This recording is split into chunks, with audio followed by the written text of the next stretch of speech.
We have the trilogy now. And we were waiting so long for our boy Brendan Fraser came out of his slumber. He was in hibernation like a bear, like the cocaine bear, if you will. He came out from his slumber and he decided it's time to hit them with another fucking case. The trilogy, the closer, if you will, pure fucking Kino. We got Encino Man, we got Airheads, and now motherfucking we got the Whale. The greatest fucking trilogy of cinema history, I think. Bible House Network.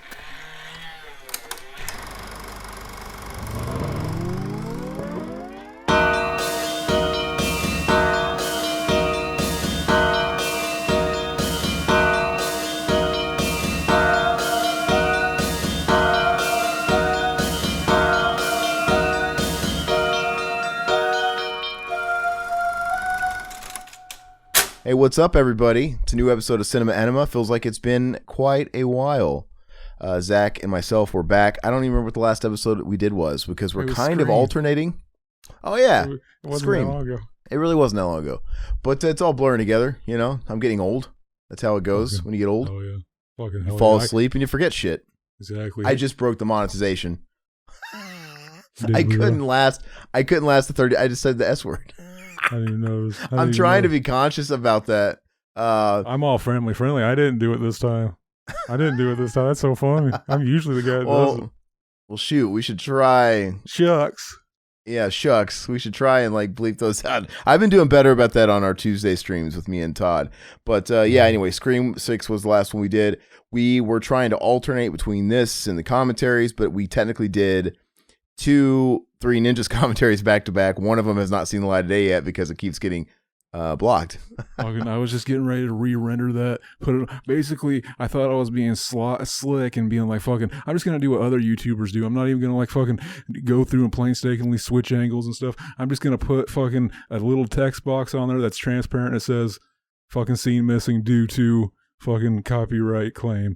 And fucking, basically, that I've done it before. It seems to work, but like fucking, the thing that sucks about it is it doesn't just give you a list of every time it flags it. It's just like you got to keep re-uploading it. Fucking, it might as well not even be saving me time at all. Fucking very low T. But people don't want to hear about this. People don't want to hear about our problems.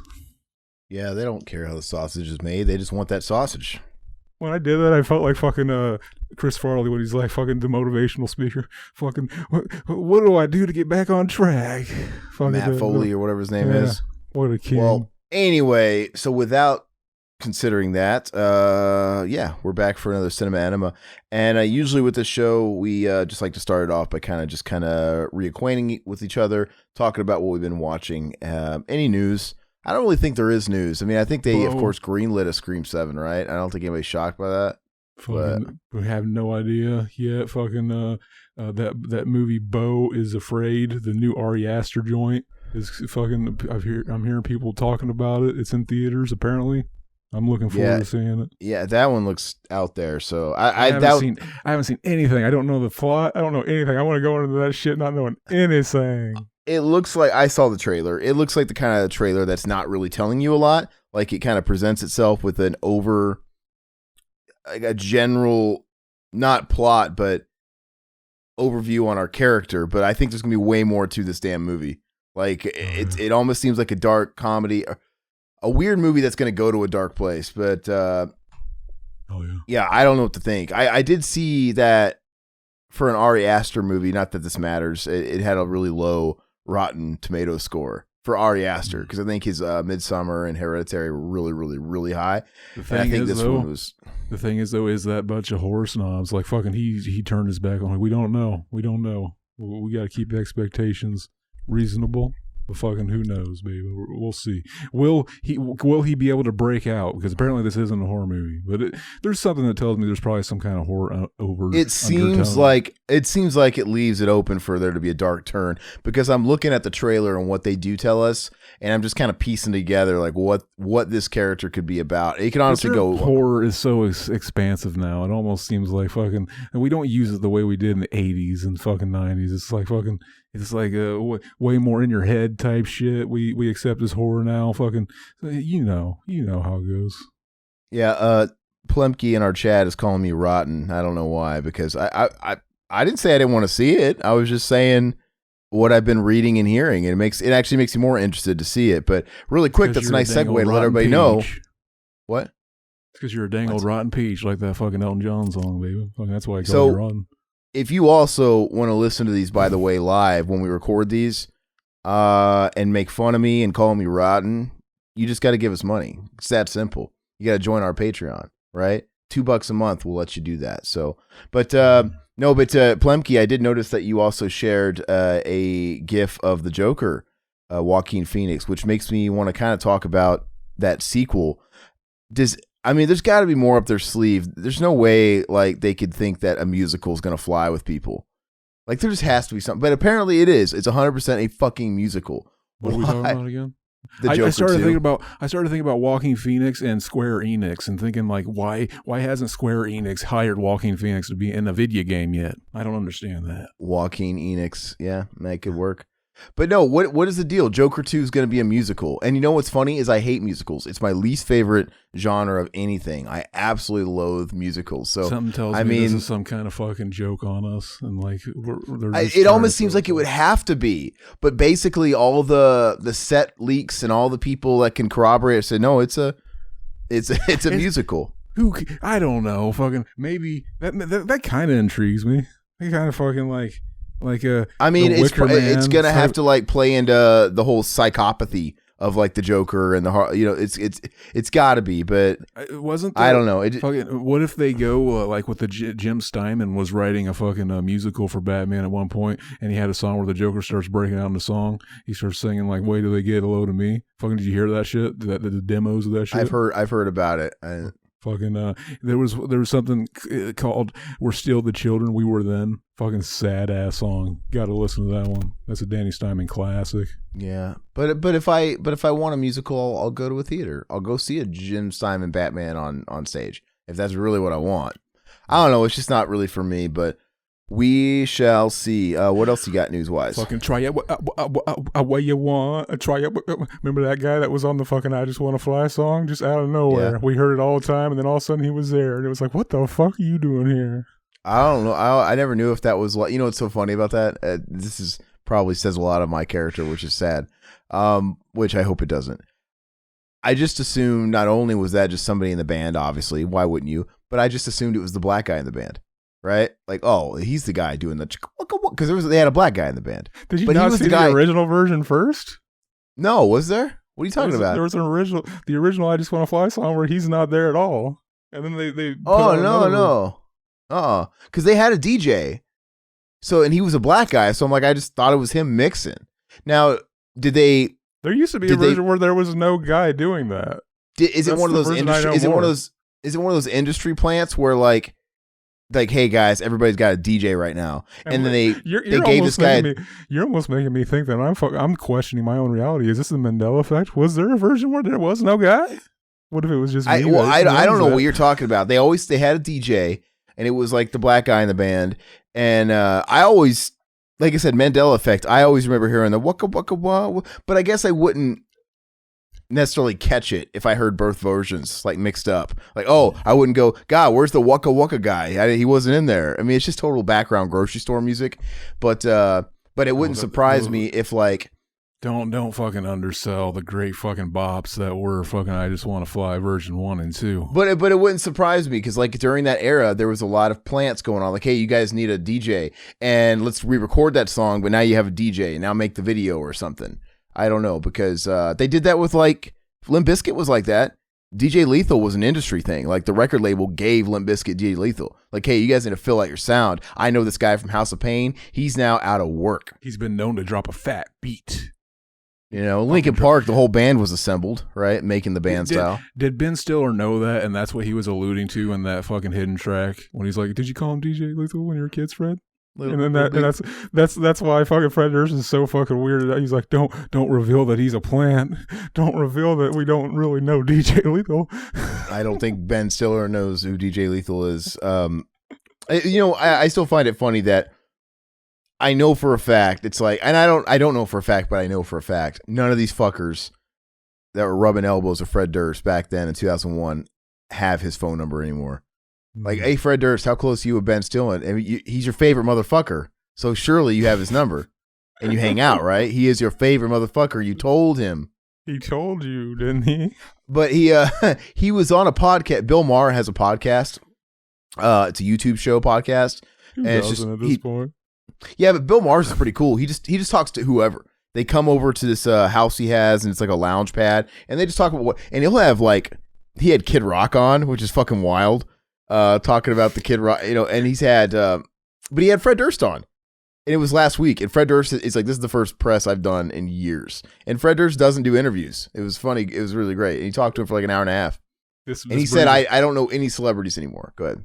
Exactly. This brings us to the whole reason we were alluding to that was because we have decided to redo the Fanatic commentary with the video. It is going to be a fucking event, fucking career, fucking expanding type of fucking commentary when we do it with the fucking Mac from Gang. I'll say that again, Came Gang, and not fucking get a frog in my throat when I say it. Fucking up everything. I feel like we got to make, if we're going to do these redos, I feel like we have to make them as different as possible from the first one. So I even think we should try and get River or Fourth on. I think we should try to redo it, recite everything we said the first time. I think we should just listen to it. Well, I think by nature, even you, I think you accidentally say the same jokes. You've done that. Do I really?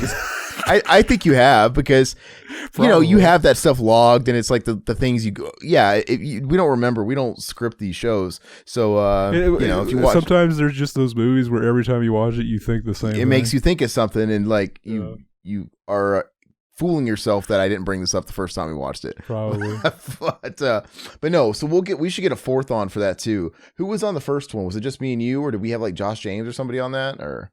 Fucking Joshua Jameson, the fucking porn star himself. We had him on there. So then we should see if Goat wants to do it. The Goat. That would be fun. Fucking Goat needs to grow a goatee and fucking just completely embrace the name. I saw him post a picture where he had like a clean cut haircut. There wasn't enough party in that haircut. Exactly. I hope he had a rat tail back there, but he looked a little too business casual for my liking. Exactly. Fucking what is happening? He has gone corporate. Fucking he is not part of the fucking. He can't be in my big Came cabinet if he goes too corporate. Well, that might be what he's going for. He might be trying to fucking redo his image to look more official. Yeah. Anyway, so we'll do that. We'll see if some fourth will come on. Do you want to add any more like inside jokes that nobody will know, or do you want to get to what we've been watching, babe? Okay. All right. So what have you been watching? Fucking I watched Men last night. Fucking 2022. All right. So to me, that's a perfect like cinema enema style movie. But exactly. I don't. Riverman loves that movie, and I think he called it his favorite movie last year when he did our best of 2022. And I don't know what I still don't know what to think of it. I don't really know what I give it. I think I left it unrated on my Letterboxd. I really don't know how to feel. It's like I don't hate it. I don't love it. I don't know how I feel about it. It's got. What do you think about it? I mean, let's actually talk about it. Again, this could be a double cinema enema for all I care. We could talk about both, for fuck's sake. I can see it being one of those movies that like years from now I still remember and I want to go back and watch it. But right now I'm just like fucking. I felt like it was mid. It was mid. That's mid, bro. I think that's how I just don't know where it falls. I'm like, there's definitely things that it has going for it, but I really like the main actor. Fucking Jessie Buckley. Fucking, I don't know if she's related to the two dudes from fucking Every Time I Die, but I know she was underutilized in this motion picture. Fucking, she way better. Like, she's really good in pretty much everything I've seen her in. She was in fucking one season of Fargo. She was in fucking I'm Thinking of Ending Things. I watched that movie at least twice. That's a cinema enema type movie. But it's one of those movies I think you will probably fucking hate. Have I seen that? Hold on, I'm thinking of Charlie Kaufman, the guy that did John Malkovich, being John Malkovich. Oh no, I didn't see that. Okay, it's a weird and well, yeah, I watched it, man. Thought fucking that's what I wrote down for my fucking my Letterboxd review. Fucking, I don't know if she's related to the dudes from Every Time I Die. Fucking, they broke up. I think my biggest takeaway from it was. The plus side of it was it kept me engaged. It's not like I wanted to turn it off. Like, even if it turns out I really hated what I was seeing, I still can't tell you if I did or not. I didn't want to stop watching it. I wanted to see it to the end. So that's good. But I just think honestly, I think it was doing too much for me because I like stuff that makes you think. I like heady stuff to a degree. I just think this one was doing way too much. I think it was asking way too much of the viewer, personally. There was just too much heady shit. It was going full retard on me, right? I just wanted to back it up a little bit, right? Especially when it's like, okay, we're obviously dealing with the obvious angle of, the trauma, the abuse, right? The abusive boyfriend or husband. I don't remember which one it was, and all that fucking allegory stuff. And but then they're like expecting, there's like the biblical references and metaphorical stuff. Then there's like the fucking, Romanoff fucking era art shit, fucking shit. There's all kinds of stuff all over the place. It's just a lot. It's a lot to unpack. And I don't know, whatever. Fucking that dude giving birth to himself though was something. I like fucking the older I'm getting, the more I like movies that fucking you watch it and you don't know what the fuck it's trying to say, and it doesn't do much to try to fucking hold your hand. Like, I like shit like that. If they don't get it, fucking oh well, fucking. I do too. I just think that this one I think was trying to do.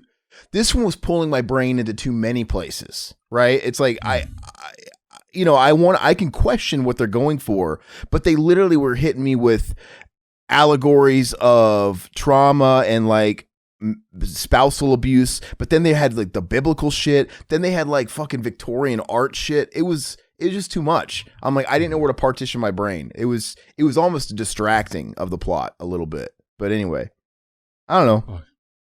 Hopefully that's one I can fucking. Hopefully that's one of those, because there's so many movies. Like fucking, I remember the first time I watched Clockwork Orange, I probably would have gave it like a 6 out of 10. And it was just like fucking okay. I see what people's like. I guess I get why people like it so much. And then fucking just like 3 years later, it hits me like fucking, I want to watch that movie again. And then all of a sudden, it's like fucking, I would put it on a favorites list. Fucking, hopefully it's one of those. I also watched Keith Richards, Under the Influence, and I wrote thinking about legally changing my name to Queef Richards after watching that film. Fucking, I gave that a 6 out of 10. It's okay. How is that guy still alive? I don't know. He's what they make and extract formaldehyde from. Fucking it's in his king. bone marrow. What a fucking king. The Beatles, the Rolling Stones, fucking they're on par with each other in the echelon. I have to say, I've always been a Beatles guy over Rolling Stones. Like, going way back, it was Beatles. But in the last 5, 6, 7 years of my life, I've really come around on the Stones a lot. I still don't think I could say they're on par with the Beatles 100%, but I have become a Stones fan. Whereas before, I was just like a filthy casual. Like, oh yeah, I like that song I heard on the radio. But now it's like pretty much ever since I saw them live, I was kind of converted. Mm-hmm. And then I really, really started listening to their back catalog. And I like some of the underappreciated albums. Like one of my favorite Stones albums, it's not Exile, it's actually Steel Wheels, which was, I love that, from the late 80s. The one they took Guns N' Roses' Appetite era to open with them when they were just coming out and blowing up. I fucking love that. They have the 80s teased hair on the cover? Steel Wheels is literally they're not on the front cover. I don't remember which one. Is that the one that shows the lion? No, that's Bridges to Babylon, dude. I don't remember the names of them. I just remember what they show. Steel Wheels has just like this weird pattern. It's a gray cover, and it has like literally some steel wheels all over it, like this like weird pattern. I actually like it. It's very subtle, but the album is awesome. I love it. But anyway, it's fucking jawsome, as they would say on the Street Sharks television show. Jawsome. When are we gonna do that for Cinema Enema? I've talked about that. We can do that. I feel like that's like a live stream thing. We just, because it's not that long. I don't think there's that many episodes. I would just fucking do that. Why not? We can blow through real quick. I recorded commentaries because I rewatched Problem Child 2. I wrote, there are so many points in this movie where Junior's crazy hijinks hit fucking what seemed to be peak of the gross out comedy subgenre has to offer, only to be completely crushed just 5 minutes later. This is better than Citizen Kane. This movie fucking this is at least a 9 out of 10. Fucking basically, while we were watching that, my boy Goat, he told me that basically they had to green light a sequel. They had to do it really quick because like fucking we don't want to spend too much time and money on this movie. That kid's gonna be fucking too old within like, So it's like immediately they start working on a sequel while he's still a kid. It was just months later, and fucking basically they were working the writers so hard that they got so mad and shit, and they basically just started trying to like. They basically turned it into a fucking kid-friendly John Waters film. Fucking basically, and as we were watching it, I realized like it got to that scene where Nippy is like frozen, and then they bring out the two dog catchers come out and they show him the fucking what's the name of the dog food? I don't remember. Puppy chow, some kind of fucking chow down, and fucking it just turns into an infomercial where they're telling Junior about this puppy chow. And I was just like, dude, I can never put it into words, but it is. It's like a John Waters, man. It's like Serial Mom for kids. It's amazing. That's really quick though, you without realizing it, you just titled our first official Revival House film we have to create. Citizen Kane, right? Have we talked about that? It should be Citizen Kane. That's what I was right. Citizen Kane. And I think everything we do. You know what? Part of me is like, look, really side note. I have to say this. Even if like we make YouTube video, like YouTube movies, like YouTube shorts, they should be takes on classic movies. Like it should be always puns. Like Citizen Kane is one. There's got to be a million of those. We can do this. We could just start fucking their commentaries. Fucking do that with all the movies we do. We're doing Citizen Kane. That basically just means we camify it. We shoot our came all over it. Hell yeah. And fucking rewatched Three Ninjas. I gave it an 8 out of 10. The DVD of this is so shitty. Put this out in 4K Criterion, you fucking cowards. Then on Netflix, I watched Hallelujah, Leonard Cohen, A Journey, a song. And it's basically all about that fucking song Leonard Cohen wrote. I wrote Hallelujah is one of the greatest songs ever written, and it's not even my favorite Leonard Cohen song. I gave the documentary 7 out of 10. It's worth a watch. I kind of wish it was more about his it's hard. I kind of wish they're going through his albums and they kind of gloss over to me his first like 4 albums, you can't go wrong. They're all like fucking great. And then Death of a Ladies Man came out, and he worked with Phil Spector, and they didn't mesh well, and he was the first to admit that. He's like, fucking my new record is shit. The songs are good, but I cannot sing these songs. I'm not the guy for these songs. It would have been better with a different. I'm getting too much into this. But if you wanted to have your wife killed, Phil Spector's your guy. They would have worked well. Did that happen? I didn't even know that. Didn't he go to trial for having his wife killed? That was the whole. And he's got the fucking wacky ass hair. Yeah, I think he was.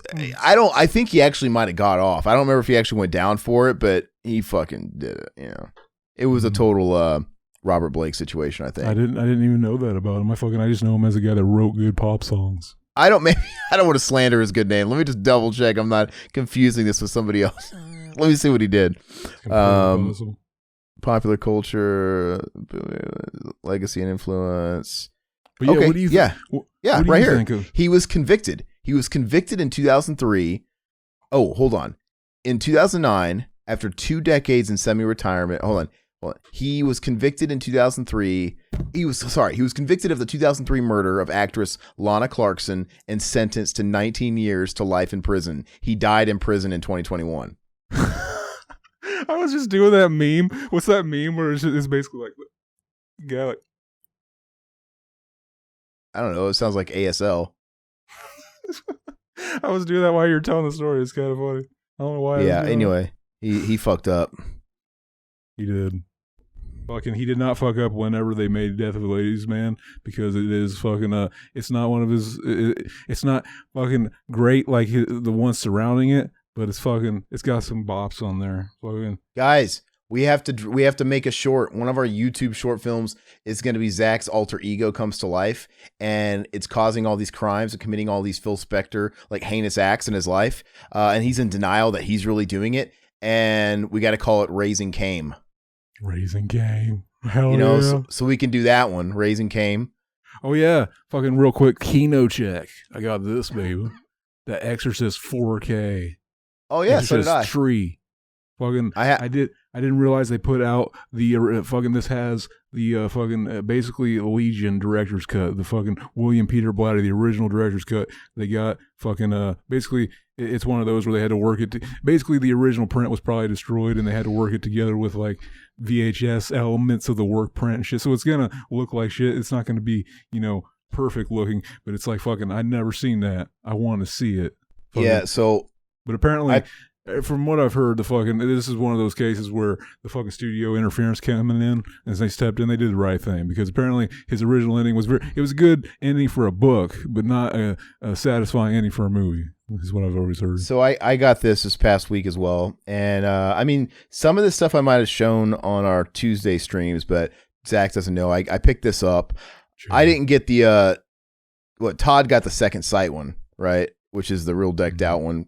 From overseas, Region B, but I just went ahead and settled for this one. The Second Sight one sold out now anyway, but this is a cool steelbook though. I don't know if this is the Best Buy exclusive or it was one of the retailers, but I'm okay with the classic cover. I don't know why they keep trying to fuck with the classic cover. Every time they like reissue this movie on some new format, some new anniversary, they just change it. Like, there's that cheesy one with the saw just kind of going down a silver glistening cover, which is stupid. And just this classic. Why do you? And then I got some of the stuff. Like I said, I've already explained before. Amityville Horror, right? This is the is it Vinegar Syndrome? Yeah, this should be Vinegar, right? Vinegar, I think. That's vintage. That's vintage, dude. If you toured that, that's vintage, and I will fucking sock your nose. Yeah, and then have you ever seen High Fidelity? Yeah, one time. Yeah. And that's then, the best line in the movie. Fucking Jack Black. I did buy this like a few months ago. Zach doesn't know because it's like a cheap ass Blu-ray, and I love this movie, The Wailing. You can get it for like $7. I mean, why didn't we do that for a fucking cinema enema? We should. I should have picked that. I probably could have got you to watch it way earlier than you did.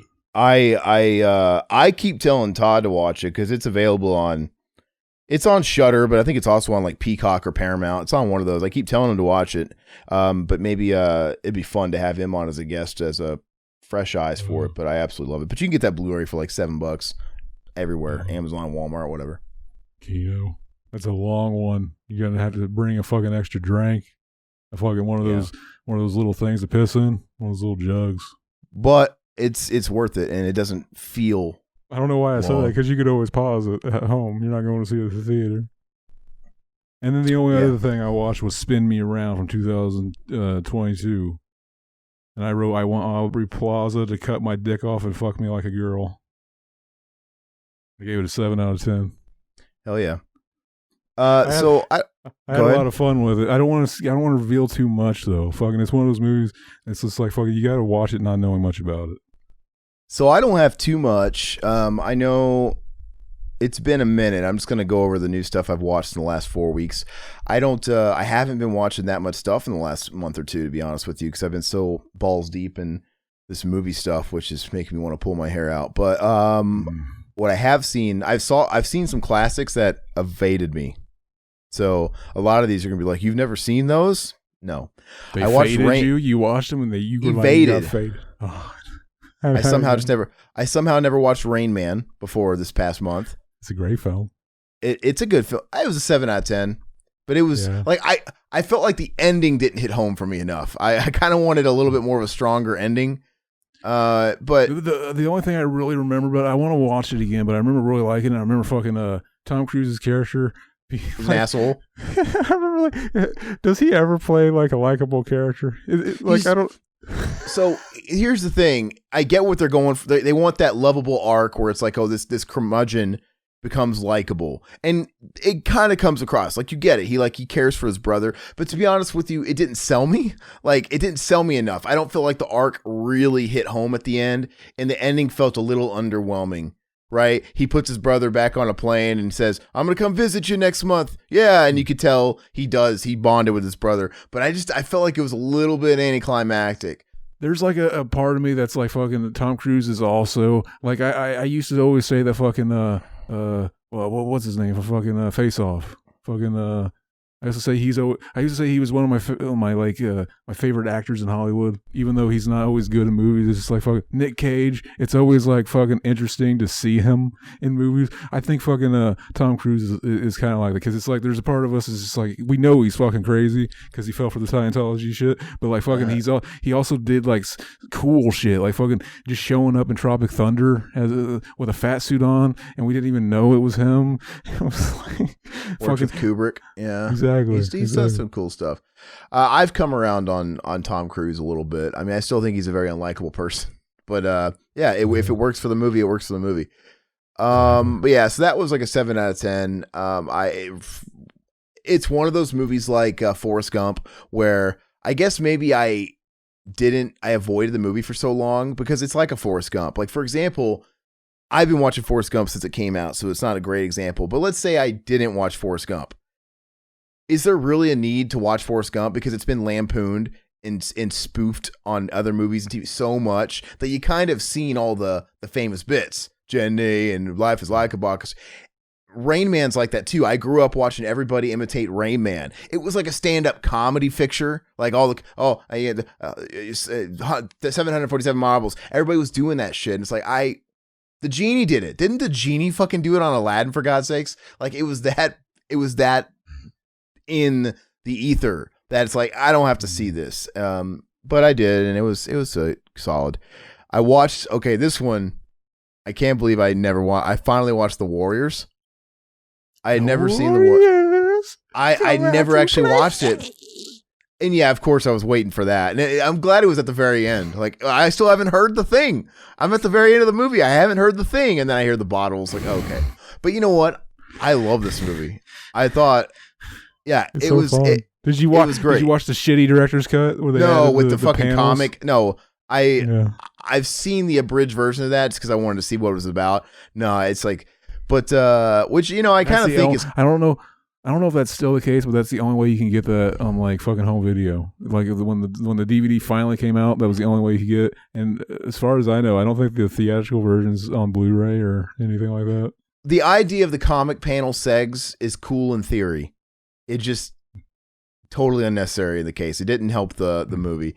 But I in post production for that DVD, so it just looked shitty. You could just tell it looked like fucking a DVD extra menu thing. It's so much fun though. It's super thin on story. Like it's a simple enough setup. It's awesome though. But it's just a bunch of street gangs. They go they meet together. Fucking something crazy goes down. Then they got to get back home. And that's the plot. They gotta get back home. The whole movie is them trying to get back home and not get killed by the other gangs. I mean, I don't know when it was filmed. I know it was 79, but it still feels so 70s. No, yeah, they're having like some fucking big giant meeting between all the gangs to have some kind of peace treaty between this one leader who's uniting them. One of the fucking crazy ass guys in the gang, the bottle guy, assassinates the other guy just because he loves chaos, and he just blames it on the Warriors. It's as simple as that. Then everybody is original. He's the real Joker. He's the real Joker. Yeah, and just the whole movie, everybody's just like networking because everybody's in a gang in New York in this world. Even like the person on the radio, right, who's just like feeding the airways with "Get the Warriors," and it kind of plays out like a video game. Like that's that. Fun, okay, now we got to survive this stage where we have the guys. Why they made a video game for it, and it was fucking incredible. Oh, now that we got to fight this stage's NPCs where they have like skateboards and they're roller skating gang, and it's so like outlandish, and it's I love these survive the night type movies. They're really fun. So that was an 8 out of 10. And of course The Whale, which we'll get into, which by the way, my review for The Whale was I would have abandoned his daughter too. That's pretty much what I left home with that. But anyway, I watched Almost Heroes, that last starring role of Chris Farley. That is terrible, dude. Terrible. I had heard it was bad. It's bad. I think I remember seeing that once. I don't remember anything. It's really bad. Like I was being nice and I gave it a 3 out of 10. I watched The Sadness. It's that Shudder exclusive from Taiwan. Riverman wanted me to watch it for our stream a few weeks back because we wanted to talk about it. And absolutely fucking insanity. It's just, have you seen that? I haven't. You should watch it. It's called The Sadness. It's on Shudder. It's pretty nuts. It's worth watching. The sadness is spreading. Yeah, Charlie Murphy. The sadness. Yeah. You should watch it though. It's just over the top. I mean, I don't even want to say anything about it. It's what Todd told me, just kind of go into a blind. He didn't want to tell me anything about it. So that's what I would suggest. Watch it and go into a blind.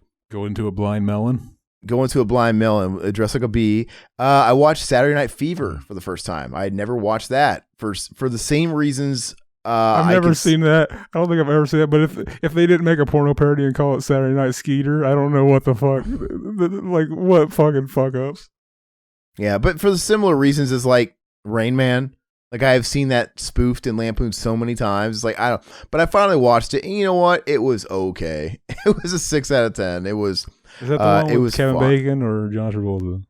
John Travolta. Footloose is Kevin Bacon. I've seen that, unfortunately, quite a bit. They're the same fucking movie. I've watched, I mean, not really. I mean, it might as well be, in my mind. You just said you never see. Okay, I watched Creed 3, which it was okay. It was the worst of the Creed movies. It was a 7 out of 10 at best. At best. Did the son of Clubber Lang show up in this one? No, but like I totally get like all the stuff, all the marketing stuff for it.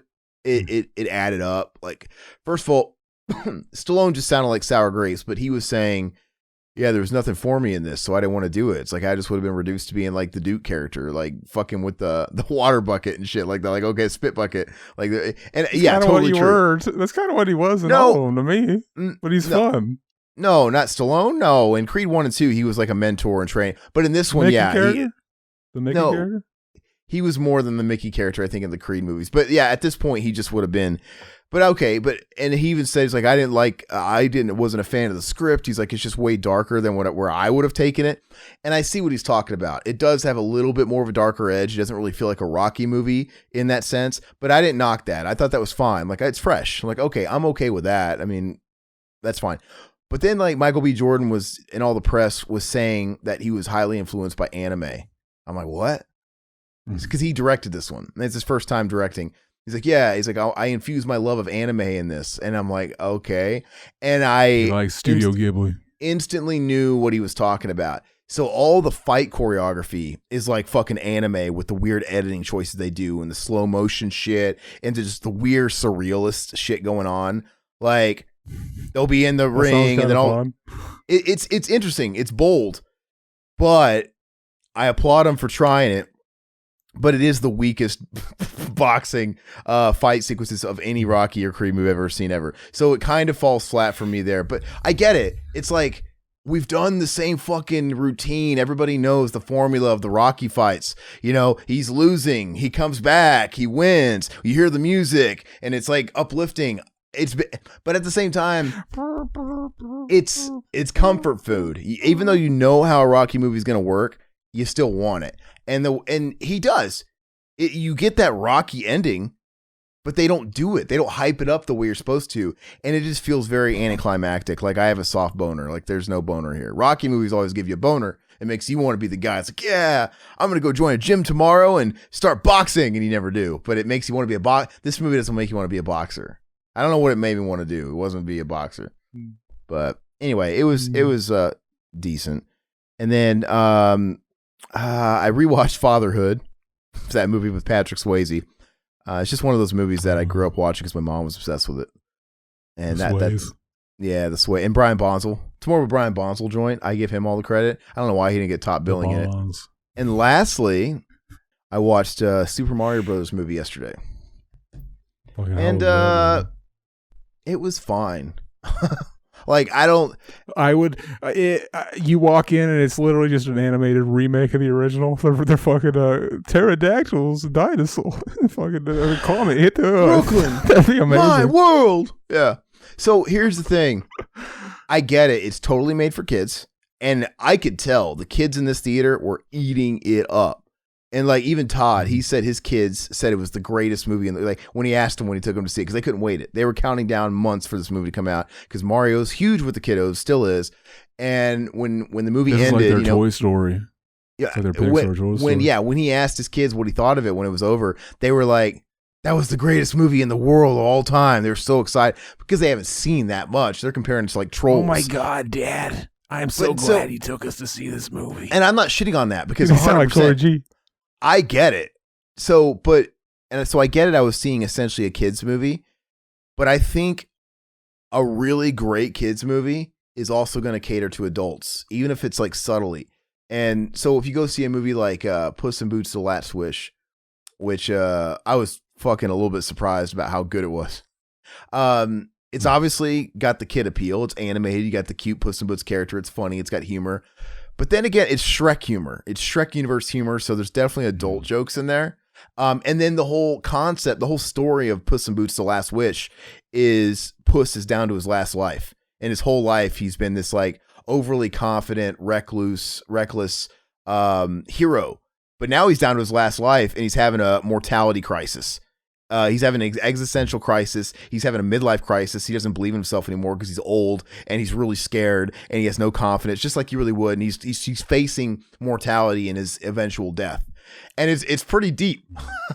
Then you have Mario, where there's no story. But to be fair, Mario games don't have a story either. Like literally, it's just you're saving the princess or whatever. This one, the plot is paper thin, but it looks cool. And it's got a lot of stuff for the kids. Now, the only thing in it that's really going to appeal to adults are adults who are just trying to have member berries. And, because that's all it is. It's a lot of, I know that from that game. I know that from that game. Oh, like they're using that and they're weaving the Mario Galaxy theme in the score. Or that's from Mario 3. Oh, I remember that. Like, when Bowser's Doom Ship is in there, you hear the Doom Ship music. So... And you see like little stuff like even like a painting on the wall. I'm popping a boner already. But I'm saying like when they go into Princess Peach's castle, I'm pretty sure she has paintings on the wall that are paintings from Mario 64, like stages. So it's fucking. I just want to jump into it. But you kind of expect that. So it's kind of weird. I'm not really shitting on it because of course you expect that. You want it to be like super fan servicey for all the games. But that's really all that is appealing to adults are people that played the games and they're catching all that stuff. If you had never played the game, if you're like a 40-year-old man that go to this with your kids and you've never played a Mario game, I don't know if you're going to like it. I really don't. I mean, so I don't know what that really... If you're that guy that's never played a Mario game, fucking ring your call buzzer and tell so we'll come everybody's gonna get like the Mario 1 references. Everybody's gonna get like the very basic shit. But this shit has like Mario 3D World, has everything. So it is kind of a feast of the senses if you have played all the games like me. But that's kind of the only thing that kept me engaged. Right? That was just catching all the little what-isms. Like, whoa, yeah, I know that. That was it. But if you remove all that Easter egg stuff, grading it like a kid's movie, it's a 6 out of 10. Right? It's not like there's nothing there for adults unless you played every game. That's all I'm going to say. But other than that, like the performances are good. It's fun to look at. It plays like a What if it had like have you ever seen Team America World Police yet? No, I've never actually sat and watched it. I've seen clips, but I've never. Have you seen clips of the sex scene? Where just it's this goofy ass fucking pop-up movie, and they just out of nowhere there's just this fucking. So what if the fucking Mario movie just is like in the middle of the movie or towards the end of the movie just became a fucking like that where fucking he saves the princess and they fuck. We see it in all of its glory, and fucking Luigi's there watching or joining in even. Here's the plot. Like it starts off with I'm not going to spoil it, but the plot is it's nothing. Bowser is apparently it's like taking the Seinfeld of movies. Bowser's taking over the kingdoms, whatever. He's Bowser. He wants to take over the most. Okay, great. But he really just wants to take over. He wants to marry Princess Peach because he's in love with Peach, which Jack Black is funny, right? The viral song that went viral on TikTok, which is why the Peaches song where he's like singing like the fucking song at the piano. It is pretty funny. But he's trying to marry Princess Peach. And even if he has to kidnap her to do so, and Mario and Luigi are plumbers, they get sucked into the fucking Mushroom Kingdom, fair enough. And in the midst of them transferring to the Mushroom Kingdom, Luigi gets separated from Mario, and Mario's just trying to find his brother. That's it. And so he goes with the princess to try and fight Bowser, and Luigi's with it's there's nothing there. But if you were gonna like add a story to one of the games and you were adding cutscenes, that would probably be the type of story you would add to a game of a Mario, I'd say. It's fine though. Like I said, kids love it, so that's all they care about. And my only fear with the Mario movie is, I don't want them to become Disney. I don't want this to turn into a fucking Marvel Pixar thing. And the thing is I think there's fatigue with that. It feels like there's fatigue with that. Like, why would anybody want that? But at the theater. Carve Disney on my fucking chest. I die for Disney. I was appalled at the theater. I think I was proven wrong. Because I think, like, God, people are tired of this, right? People are tired of Marvel. People have to be tired of the oversaturation of Star Wars. They're sick of it, right? But when I went to the theater and I saw Mario, when I saw Mario in this packed theater, I got a taste of the demographic. Because I don't usually go see movies like that. But me and the lady went and saw it. You know, we were going to go see John Wick 4, but that's coming out on demand in like a few weeks, and it's 3 hours long. We're like, you know what? Let's go see Mario. It's only 90 minutes. We don't have. I hear it's the best John Wick movie. I hear. We just decided we'll rent it in a few weeks. You know, at home, no big deal. But and it's 3 hours to the theater. You know. Anyway, apparently it moves the quickest, because I've always thought like, yeah, fucking like I remember thinking like the second movie was super fucking slow and shit. Like in the third movie, super fucking slow. Apparently this one moves at the best pace I've heard. Fucking, I'm looking forward to watching it. Yeah, me too. But like I said, it's coming to on demand in 4 weeks, so we're just like, we'll wait. But anyway, and I know it's gonna be good, so I already pre-ordered it because I got the other 3, so it's like I'm just. But anyway, I'm not used to going to a movie with this type of demographic in the theater, and as we were all getting up to leave, first of all, the movie ended. First of all, this theater is full of parents who love Mario and their kids. But then there's also like grown ass people like me that were there without kids. And there was teenagers. Everybody was there. But when the movie ended, everybody applauded. And I'm like, yeah, which is always really cringe. It's like those people that applaud for a plane landing. You're so cynical. There was one time in my life I remember where a movie ended and people applauded. I don't remember what the movie was. I don't remember what it was. But I remember thinking it's like, always kind of cringe. But anyway, I didn't know. I wasn't trying to be that curmudgeonous asshole that's like, oh, you guys are fucking so beta. But no, but it's like these old people like clapping. I'm like, because it did their vision of what Mario should be justice, fair enough. But the movie was just woke. Whatever. There was no politics in it. It was just fucking Mario trying to find the princess, damn it. Or was it woke? No. Well, I'm sure people are arguing that it was and it wasn't. People throw around the term woke. I guess the only quote at this point. The only quote unquote thing someone could consider woke about it, which it's not, is they got with the times and Princess isn't a damsel in distress. She never gets kidnapped. She takes care of herself and she's actually on Mario. But Peach you could play as Peach in Mario 2 and Mario 3D World. Like she was never in the first one. She was a damsel in the third one, but they kind of ditched that. Like she never really gets captured by Bowser. So she's a strong female. To me, that's not really woke or anything. Other than that, it feels like Mario. A lot of Mario Kart shit in it. Like I said, it was kind of writing itself for me. Like when I was watching them introduce this stuff, I'm like, okay, well, this is gonna happen because they're touching on everything. And sure enough, like yes, I was kind of starting to write the movie in my head. Okay, are they gonna use the blue shell as a fucking last resort? And of course they are. And they're going to make a big joke about it. Of course they did. At the end of the whole fucking sequence of the Mario Kart. Blue shell. Of course. Is that the shell that happens when you die so many times? And it fucking and the person in last place, it's balanced that way. If you're sucking, you get the blue shell to fucking knock everybody out. It's fucking stupid. Anyway, it's a meme. It's meme culture now, the blue shell. And so it was kind of writing itself. But anyway, everybody applauded. And as we were walking out of the movie, these people that were pretty old, like late teens into their 20s, they were like, God, I hope this is going to be an extended universe. Totally. They gotta build it up to a Smash movie. Yeah, it's like, I want Zelda next. I'm like, God, no, it's exactly what I'm scared of. But everybody here in this theater was clamoring for that. So people aren't tired of it. People want that. And I don't want to get sick of the sight of Nintendo games because in 10 years, it's become the new MCU.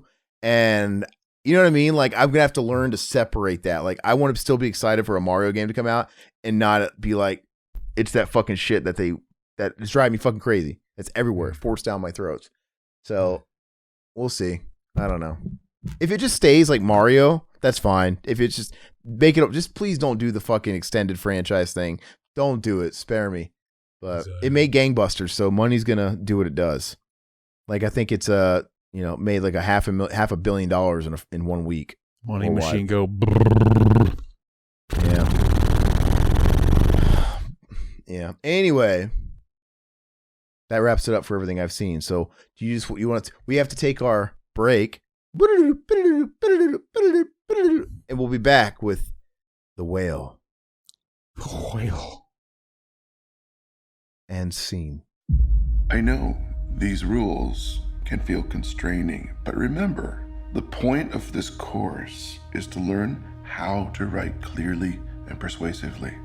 Think about that. Think about the truth of your argument. You're an amazing person, Ellie. I couldn't ask for a more incredible daughter. Are you actually trying to parent me right now? Who would want me to be a part of their life? You don't stay in touch with Mom? She really only tells me things about you. Why? Because that's all I want to know about. Why'd you gain all that weight? Someone close to me passed away, and it had an effect on me. You haven't seen her since she was 8 years old and you're gonna reconnect with her? Sorry. I don't like this. This isn't a good idea. I'm sorry. You say you're sorry one more time, I will shove a knife right into you, I swear to God. Go ahead. What's it gonna do? My internal organs are 2 feet in at least. Why do you suddenly need to see her so bad? Why now? Liz. I'm worried that she's forgotten what an amazing person she is. I need to know that she's gonna have a decent life where she cares about people and that she's gonna be okay. I need to know that I have done one thing right with my life.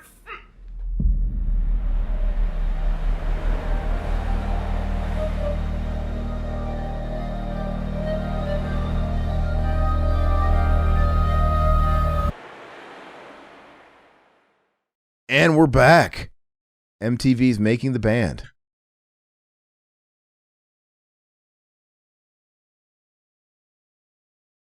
We have the trilogy now. Fucking, we were waiting so long for our boy Brendan Fraser came out of his slumber. Fucking, he was in hibernation like a bear, like the cocaine bear, if you will. He came out from his slumber and he decided it's time to hit them with another fucking case. The trilogy, the closer, if you will, pure fucking Kino. We got Encino Man, we got Airheads, and now motherfucking we got The Whale, the greatest fucking trilogy of cinema history, I think. So, Zach, this is a very, very simple story, too. It'll be pretty easy to go over beat by beat. So, it's very obviously like a stage play, right? It's one of those flicks where you can tell it was. It's like that other movie that you didn't like, but I liked, fucking with fucking what's her name, Meryl Streep, Doubt. Oh, Doubt. I have doubts. Fucking epic. I would watch that again. I only watched it one time, and I watched it till when it was pretty new back in 2009. So I would watch it again. But anyway, why don't you take us through the movie? Or you want me to? I it's so simple to go over. It's up to you. Whatever you want to do, baby. Whatever you want to do. Let me try. And if I fuck up, you can pick me up. Basically, it starts off with our boy Brendan Fraser. He's seen doing his job, which he is an online professor or teacher, whatever, for like a community college or something. And it starts off, he's doing like a Zoom class. Okay. We basically see that his camera's off, right? Which obviously plays into it. Ha ha ha. He does that thing. My camera's still broken. I do think that's pretty funny when she's like, like whatever her name was. Oh, Katie, I think that message was meant for as an IM and not to the whole class. But yes, my camera is still broken. It set the mood pretty well. You know, we zoom out, we cut to him actually, we can see him in his apartment, and he's an obese fuck. He's in this really dark, drab apartment. Fucking the revolting slob, if you will. There was this fucking great show called It was called Crashbox. It was a fucking HBO family show. Fucking, it was the revolting slob, and it was this fucking guy, armpits hanging out. Fucking, he's just disgusting. Fucking, I'm trying to be a dick. Fucking, our boy, he's big chubby. He's big chubby. He's one of the all-time fats, though. He's one of the revolting blob was. I think the revolting blob was Billy Madison, the teacher. Fucking, that's some Kino. That's some Kino. We got a duo. We got to do that movie. He was supposed to pinch me if he was running out of air. Just the other day, I was walking around. at work, and I just broke out into Billy passed the 3rd grade. Oh, what a glorious day! Oh, I like it. Yeah, rock on! I love it. Like that's Billy Madison. You're rich. You can't hire a good sound mix guy. All you can hear is like the crash cymbals, and this guy fucking just crooning in a mic. You don't hear anything else. And I love the look of their guitar player, like ringing out the chords, like, and you don't even hear it. And this guy's just got a fucking cigarette in his hand. It's perfect. And he almost seems like, were they trying to like mimic David Coverdale? Because he seems like a bootleg David Coverdale. Anyway, I love it. Anyway, what were we talking about again? We're talking about Billy Madison. Anyway, so we kind of get a picture into the life. It actually starts out with him fucking jerking his gherkin. No. But I thought the first scene as it's coming on is maybe is him talking to his students. Maybe. And then it's the reveal because he's like literally like, yes, my camera's still broken. We don't see anything yet. And then when it cuts, we see him.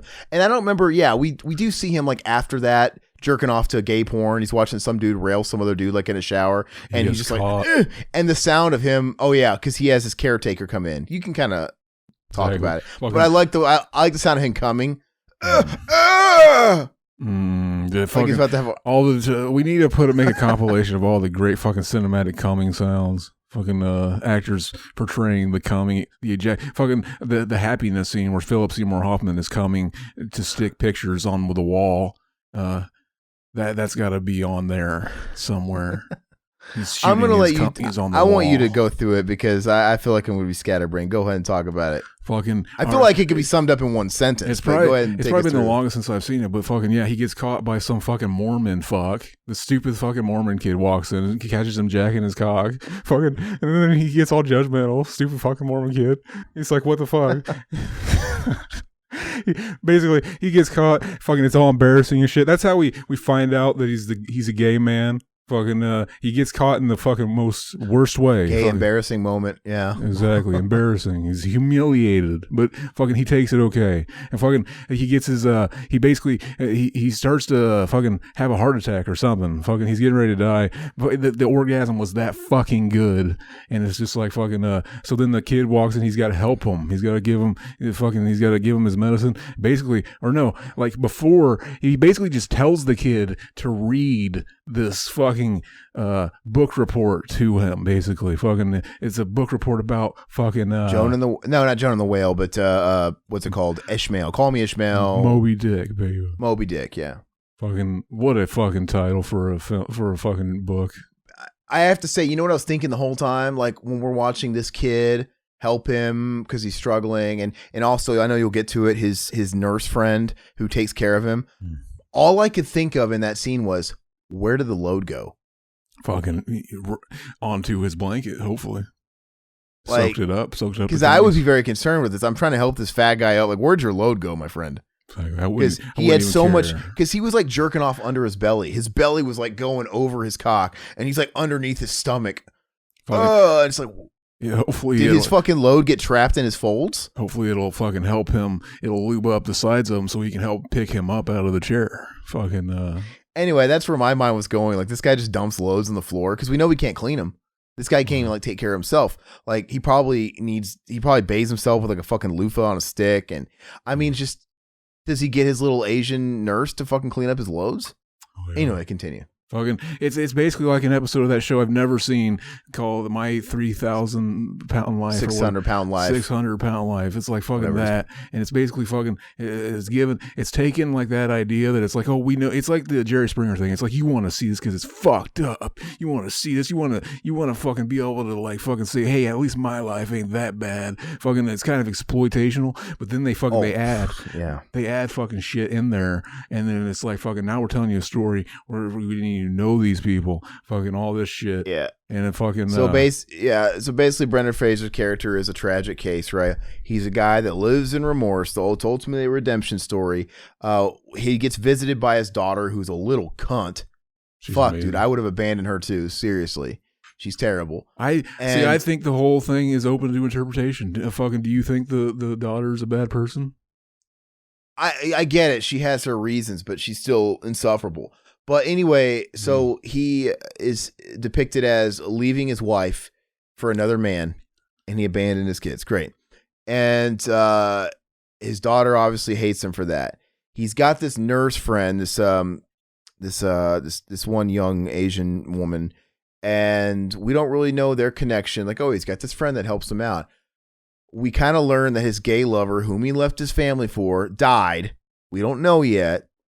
Then through some dialogue with the Asian girl, the nurse, and the Mormon, she kind of gives the backstory. Is he actually Mormon? I forgot what he was. Not really. He is. He's like Latter-day Saints, I'm pretty sure. Maybe. Anyway, she tries to get rid of this guy. It's like, dude, because she doesn't like the church either. Because I guess the church is a pretty big imprint on the town. She's like, no, that church fucking killed my brother.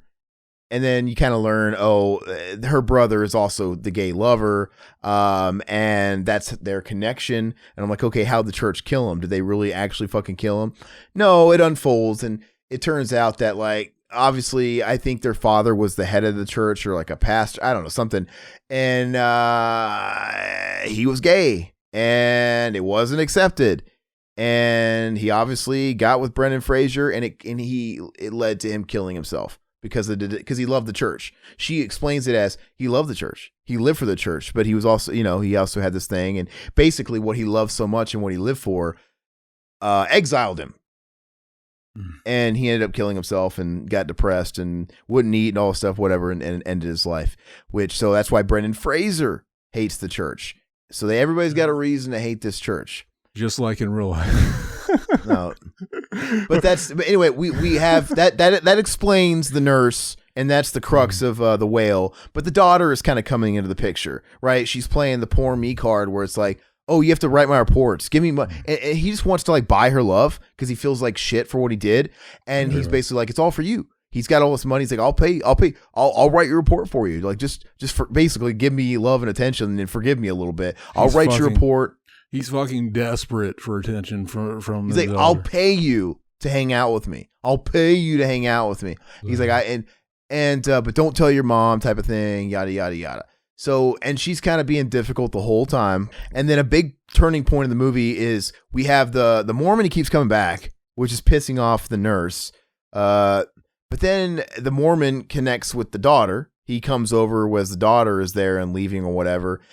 And she tries to expose him, right? She's like recording him, getting to admit he fucking did drugs. Did they ever like fucking, was she ever trying to expose him? Or was it just like one of those things where she filmed it happening? Trying to help him. Put it on Facebook and fucking, he was tagged in it and then the parents found it. And it's just like fucking. Well, yeah, we don't know because she had that history because the mom came over. We see the mom, his ex-wife, come over and basically say, this is what your daughter's doing. She's making fun of you, right? She posts this shit online, like his pictures exploiting her dad's, fat ass dad. That's the worst, scummiest shit fucking she did in the movie. Yeah. But when she go ahead.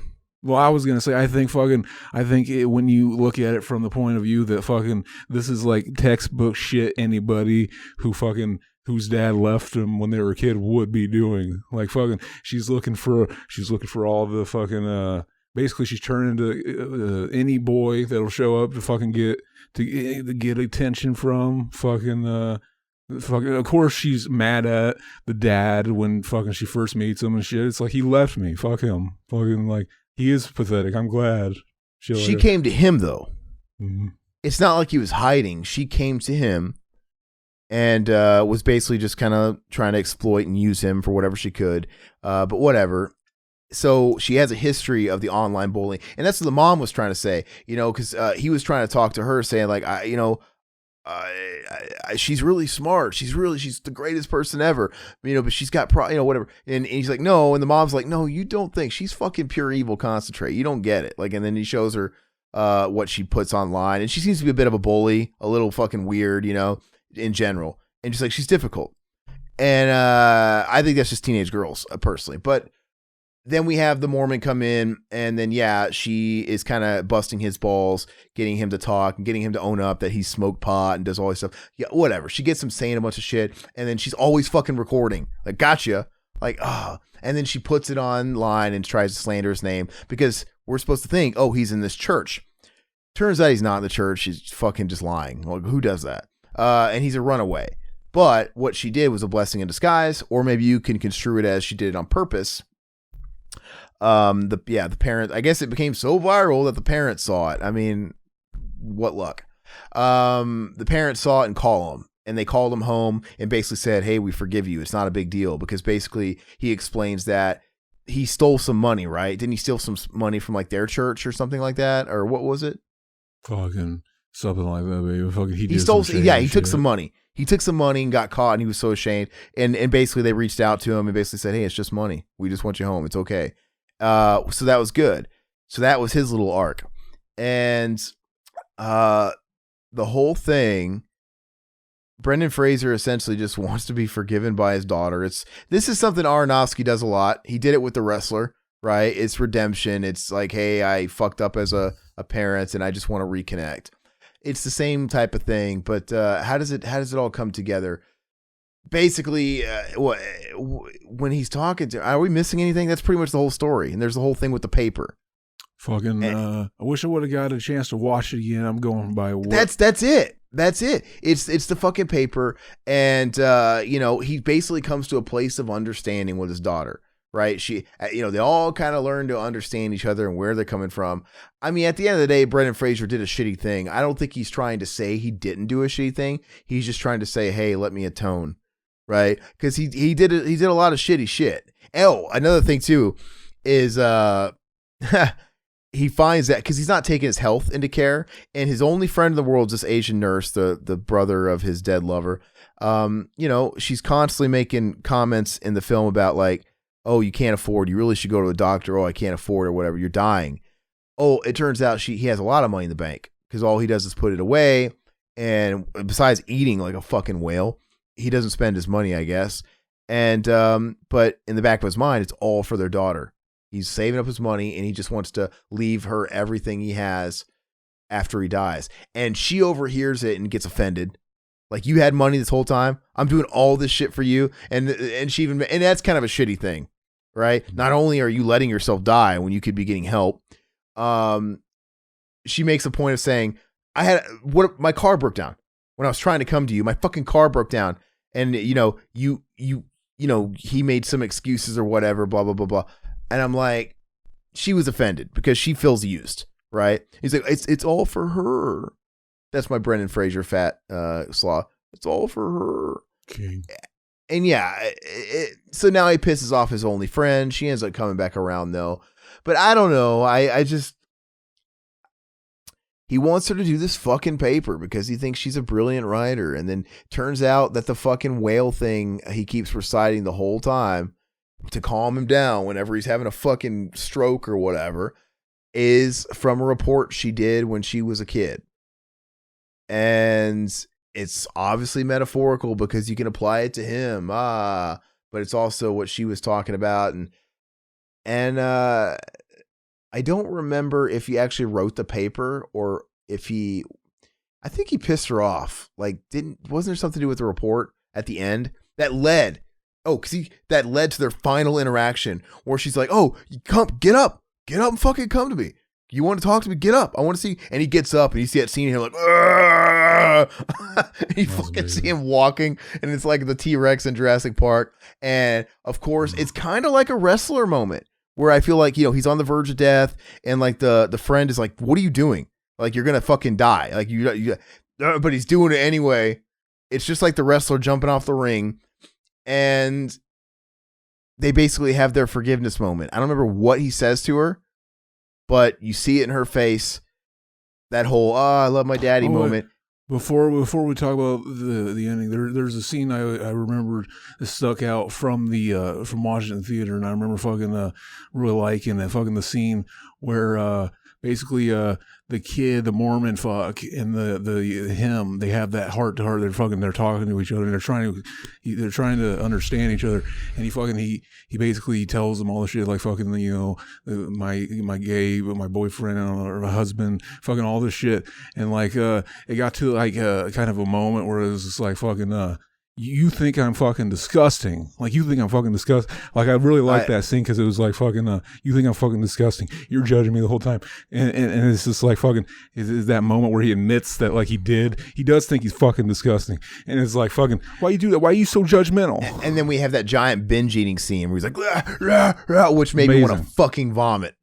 Like, if I was he's got like die, the pizza and he's like pouring like unreasonable shit on top. What, like ranch dressing? He's like just putting all like he just I get it. He's a self-loather and he wants to kill himself. He's on the verge. Like, I just want to fucking put that final bullet in the chamber. Like set me over.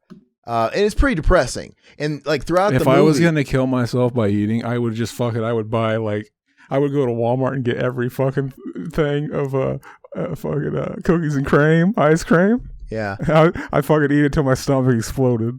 We see him throughout the film when he's alone, ordering takeout. I'd be doing that in slow motion, like it's fucking going out in a blaze of glory, like in a movie. You're just like eating ice cream. I think it was definitely it was well written and well portrayed. Like the whole, like I said, when he's alone, he orders takeout and he's got this pizza guy that always comes over and he wants him to leave it at the doorstep, like, you know, because he's like, don't look at me. And this guy is like checking in on him. Remember, at a point, he's like, hey, I'm here all the time. Might as well introduce myself. My name's whatever. And it's like a brief moment of kindness. And I think it's after a scene where he had a blow up. I don't know if it's like maybe after the scene where the nurse found out he wasn't giving money and the dog. That was the only like fucking that's one of those things you hear those quotes where it's like, oh, fucking give a smile and just say fucking, hey, have a good day to one person. You don't know what that would do to one person. And like for him, that was like the highlight of his fucking day. And he was feeling extra down that day. And it was cool. This guy that brings pizza, he just kind of becomes the guy that's like, oh, maybe that guy actually cares. Like, he always asks if I'm okay and shit like that. I'm not used to that. And then the next time we see him come out and grab the pizza, but the guy hadn't left yet, and he gets a glimpse of him. And you see like the natural reaction on his face, like any human would. Like, it doesn't mean he's a bad guy, but he just has like like, oh, you don't expect. And then I think, you know, that natural reaction, maybe that's what triggers him. I don't remember. But you obviously see the pain in Brendan Fraser too. It's like, you know, I'm just fucking like hunchback. This fucking disgusting. Because the whole movie, it's extremely dark. They shot it. They have it cropped in 4:3. And I guess Darren Aronofsky was saying like, yeah, I wanted you to feel as claustrophobic and dark the way he lives. And it worked. It was kind of like, I can't see shit. Like, but you know, it fit. But anyway, what were we saying? Do we miss any other parts? I just wanted to get everything else. Fucking yeah, I was the whole time I was watching the movie thinking like fucking, I'm not buying that this fucking girl is a piece of shit. I'm thinking that they're gonna reveal something. They're gonna, fucking, she's doing all the fucking shit that kids do when they're missing their dad, but like they leave it open to interpretation. There's not really a point where you find out whether or not she at the very end when she clearly has her daddy issues and whatever, and she's screaming at him to get up, you know, and walk over here if you fucking mean it or whatever, you know, knowing like it's like, hey, you're gonna fucking have a heart attack, you're gonna die. But she's calling the fucking bluff, man. Like, fucking die for me, bitch. You gave me nothing. I want you to die for me. Anyway, he does it, and then as they're like, I don't remember what they say when he gets close to her. They have some quick exchange that obviously makes her well up and have a look, and it gives him a look, and in that one look, it tells us that's his redemption. They forgave each other or whatever. And then we just see Brendan Fraser fucking ascend to the clouds, and it's all surreal. Woo. And he goes back to his happy place because he was talking about like a picture, like, this is my happy place when I was, you know, at the beach with your mom and me, like, oh, and it shows him like, and then grandma comes out wearing the Gene Simmons mask. Yeah, exactly. And shoot him again. And then he goes back to the beach and he's dead. He's not, but it's just like a trip. You see, like, I think my girlfriend was like, what the fuck, when he's like feet raised. You know what? Shooter McGavin would be a good name for a porn star. Yeah, it really would. Shooter McGavin. That's fucking genius. I should have said that online. Fucking that's one of those things you should file in the back of your mind. Like, that's it. If I ever break out into porn. Anyway, I kind of want to, more than anything else, I just kind of want to talk about the over top, just how I feel about the movie. Because the movie itself is simple. Unless you have more you want to talk about. The way it ended, fucking, I was thinking like basically him dying that way might have been like the happiest ending because like fucking he dies believing she's definitely a good person. She might be fucking just terrible. And like that might have been the only reason she showed up there is to fucking exploit him and all this shit. He died. I think he just broke through and he got her forgiveness. He just that look in her eye, like that was their moment of forgiveness, and he got it, and he went out happily. I mean, that's just he went out on his high note. That's it. Because even he kind of had. He didn't even. It was just with his daughter. Like they kind of implied that him and his ex-wife were even okay. Because even she was like, even though, because they never talked and they don't act like. I guess he like made his phone calls to try and check in on her. And didn't they even imply like, I've been trying to like send you things, and it's one of those things where none of it gets to her because the mom, like the mom's not letting him be as close as he wants to be or something. I don't remember. But even when the mom and him were talking. She's like, fucking, that Brendan Fraser guy, he's a dirty quarter. No, but she's even like, you know, she has like a moment like, are you okay? Like, you know, like she has some concern for him. Like she has a little bit of compassion for him. So maybe she's kind of over it. But I don't know. The movie, I think it's a good character study. It's very effective. I think I was a bit let down by it. I think, and I don't know if it's really a nitpick on the actual product. I just think it's too dark of a place for me to want to stay, right? Because it makes you feel a certain way. I felt real depressed. And I know it has the quote-unquote happy ending. I just don't think they had enough levity. I don't think it lasted. Like, I think, personally, they did it way better with The Wrestler. I think The Wrestler. To me, I gave this movie a 7 out of 10. Like, it was effective. But I don't think I can ever watch this movie again. Right? I think I could. I'm kind of looking forward to watching Doubt in this one again, actually. It kind of reminded me. I mean, I don't really remember liking Requiem for a Dream at all because I just don't like heavy drug use movies. And because Requiem for a Dream is depression porn too. I just felt Requiem for a Dream was just too fucking down in the danks, man. I didn't like that. But I think The Wrestler, this has similar themes, right? Regret, redemption, a father and their child. It's very similar. And I just think The Wrestler is so much better. I think The Wrestler is a 10 out of 10. The Wrestler takes you there, but the ending is so much better. It's kind of sad, but it's hopeful. The build up, it has moments of levity. Maybe it helps that most of The Wrestler is during the day. Like it really did something to my psychological fucking well-being, which was the intent of being in that closed little fucking box with the shades drawn and everything else. I'm like, I'm not liking this. It just felt weird. But there was moments in The Wrestler that brought you up because he had highs and lows, right? It was starting to go well for him because his daughter was giving him a chance. And he had the stripper girl he loved actually giving him attention. They were getting along. But then he fucked up and the fucking daughter hated him again. It's just like this up and down thing. And I like the ending better of The Wrestler. I don't know why I'm trying to compare it to The Wrestler. I shouldn't, but this almost seems like a fucking spiritual sequel to The Wrestler. Yeah. The Wrestler. But The Wrestler had the better ending. It was the same type of thing where, you know, Wrestler had the better life, which is fucking sad because his life was garbage too. This guy's fucking life was condensed to just this one space. But the thing is with The Wrestler, actually, to be honest with you, The Wrestler didn't have a happy ending because. It's possible to think that this doesn't either. It's possible to think that his fucking he died trying to stand up. He never even made it off the couch. Fucking, we have no reason to think he would. We saw him try throughout the movie. Fucking, he never even made it. Fucking, he died, and the rest of the movie is just what he wanted to believe, like his daughter. That's would possible, think. But let's assume it's more on paper than that, and it had a happy ending. Assuming The Wrestler didn't, because he kind of had his happy ending 2/3 into the movie because his daughter was getting along, buying the gift for her. But then he fucks up because he's a fucking serial fuck up. His whole life he self-sabotages. He's that guy. And he fucked up again. And then now his life's spinning out of control. Like, I love that scene at the grocery store. It's just like slicer. Yeah, he relapsed. There's the whole slicer where he cuts his hand on purpose. The slicer, he's like, blood all over his face, freaking everybody out behind the deli counter. I love that. Yeah, and so it's not really a happy ending. He goes forward with the wrestling match, right? Because they tell him your heart's bad. If you do this, you're gonna fucking die. Like you can't take another match. You got to retire. Kind of like him walking. Like don't strain yourself. Blah blah blah. Anyway. He This has would nothing make else. a fucking kill yourself fucking depressing double feature. The wrestler. He and has the whale. nothing else, so he's gonna go do that fucking match with his fucking bootleg Iron Sheik, right? And then he's got this whole attitude. I have nothing else. That's what I have. That's all I have. But then you have Marissa Tomei chasing him down, like you can't do it. You're gonna die. I love it. He's like, that's my family out there, type of thing. I'm gonna do it. And I think it's just got the best ending of fucking Sweet Child of My playing and him going to the ring and getting on top rope and everybody cheering and him jumping and cut to black. I love it. To me, it's not a happy ending because his daughter hates him.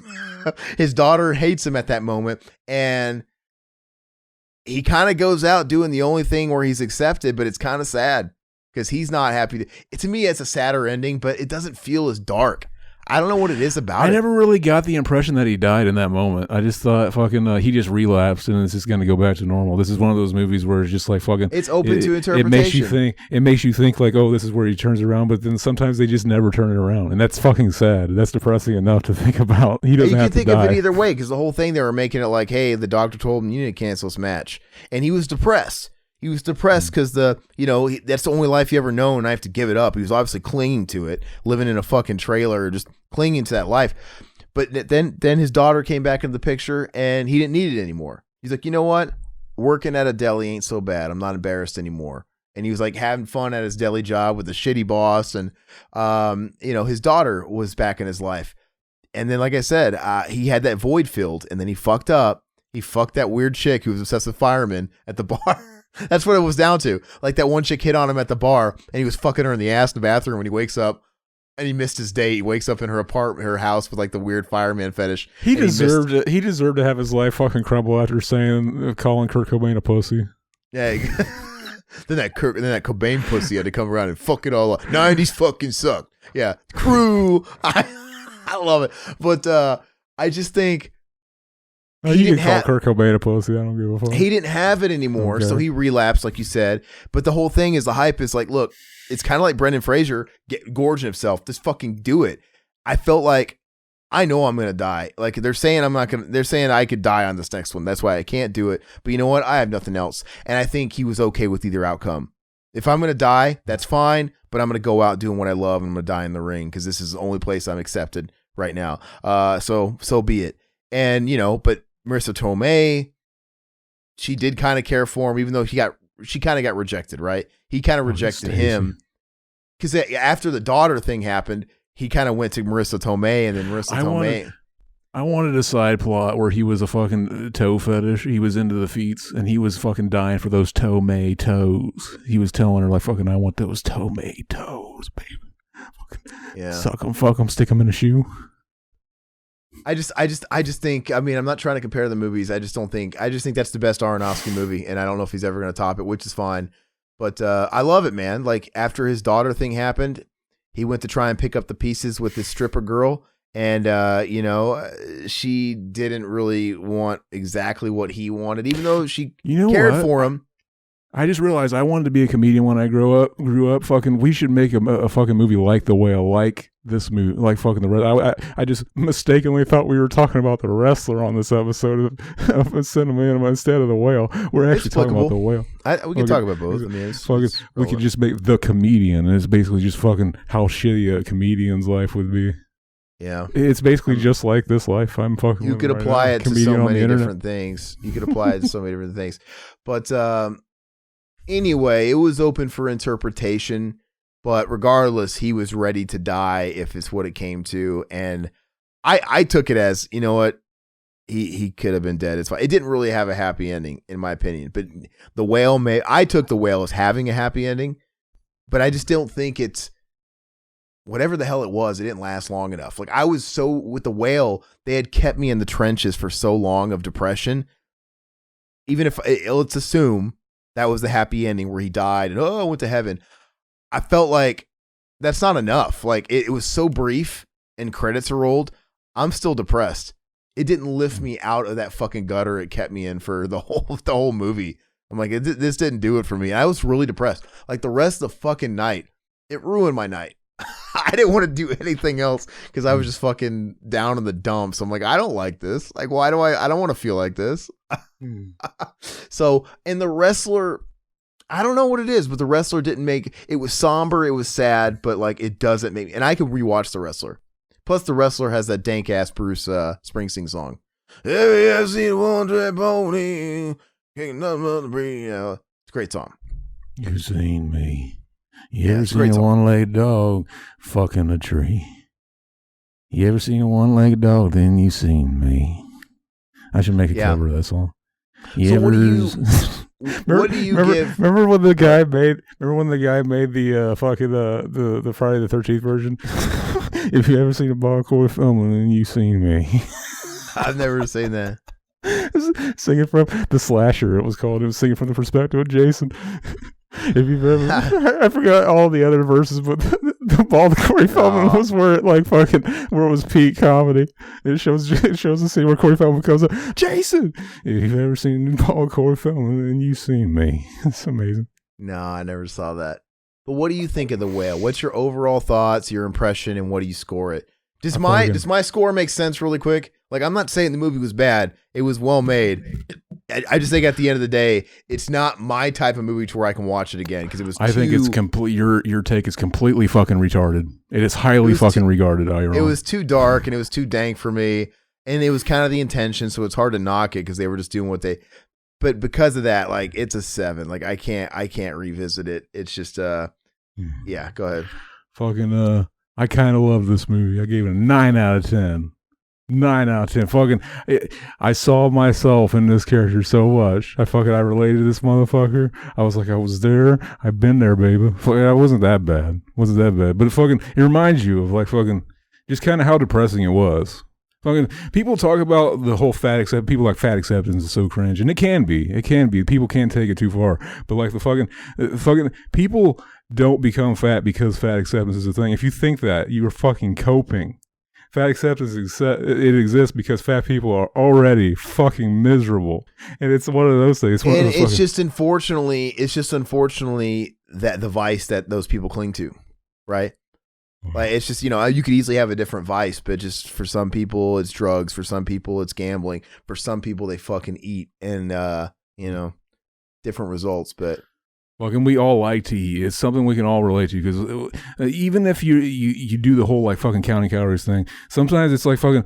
There are a lot of times where it's like I know I want to fucking pick out, so I'll fucking go all day without eating. Fucking, and it's just like it's because I want to return to that fucking. I want to return to fat kid Zach. I want to return to Zach. I want to fucking return to monkey, if you will. Fucking, I'm gonna go all out tonight. I'm gonna eat a fucking entire Joe's Pizza. It's okay though because it's fucking 2,000 calories. Fucking that's just all I'll eat today. Fucking, there's shit like that. If it's like a pizza, like a takeout pizza, I think it's more than 2,000. That shit adds up, man. Probably like a few hundred calories a slice. Depends on how much pizza you can tear up. I just think it's hard getting older because like what I could take earlier in my life is not what you change. Like I can't. Yeah, I want to relive those days. Just like I can't take a huge fucking dick anymore. I can't. Yeah, your ass is prolapsed now. It's been through the ringer. You can't. That's what it sounded like you were implying with that. No, but like I would love to go back to the days where like, yeah, I want to be like fat kid Zach, right? I want to just like stay up all night, play Tendo. I want to and eat fucking drink Mountain Dew and just eat pizza and ice cream, just eat whatever I want and be like that kid and not necessarily put on a lot of weight. Or, or maybe like my metabolism, I'm young, I'm in like early 20s, I'm going to the gym, I can eat whatever the fuck I want and go, and I'd stay in shape. Now it's not the case. I can't do that. I have to watch what I eat. I have to macro balance. It's a pain in the ass. I just can't. Like, and I'm getting to that age where I have to start taking care of myself in a different way than I used to before. And, and the older I get, it's going to be, I see these old people all the time that talk about, I can't fucking have this anymore. I'm not allowed to have sugar. I can't have it. I can't have this. I completely cut. Doctor says I can't have that. It's just going to get worse. I'm going to try and live in the now the best I can, but it's just life. The human experiment is basically just like we're fucking learning how to survive until one day Basically. Fucking how deep is that? How deep is that? We're learning to survive until we're dead. We can't even we can't learn anymore how to survive. We can't do it anymore. So what'd you give The Wrestler? So you gave this a 9. The Wrestler, I'm always comparing it to The Wrestler because to me that's like his best movie. I like Black Swan.